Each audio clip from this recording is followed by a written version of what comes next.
Hello అండి అందరికీ welcome back to our channel.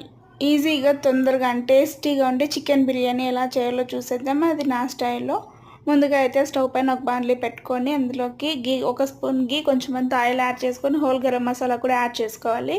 ఇప్పుడు అందులోకి మనం ముందుగా కట్ చేసి పెట్టుకున్న ఆనియన్ పచ్చిమిర్చి కూడా యాడ్ చేసుకోవాలి. కొంచెం బ్రౌనిష్ షేడ్ వచ్చే వరకు ఫ్రై చేసుకోవాలి. బ్రౌన్ కలర్ వచ్చిన తర్వాత కొంచెం అంతా అల్లం వెల్లుల్లి పేస్ట్ కూడా యాడ్ చేసుకొని పచ్చి స్మెల్ పోయే వరకు వేయించుకోవాలి.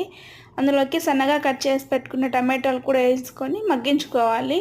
కొంచెం మగ్గిన తర్వాత మనం ముందుగా మ్యారినేట్ చేసి పెట్టుకున్న చికెన్ కూడా అందులోకి వేసి బాగా కొంచెం మగ్గనివ్వాలి. అందులోకి ఉప్పు, కారం, పసుపు, ధనియాల పొడి, గరం మసాలా, బిర్యానీ పౌడర్, పెరుగు, ఆయిల్ అన్నీ వేసి మ్యారినేట్ చేసి పక్కన పెట్టుకున్నాను.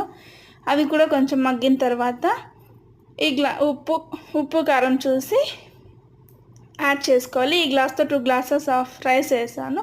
4 గ్లాసెస్ ఆఫ్ వాటర్ కూడా యాడ్ చేశాను.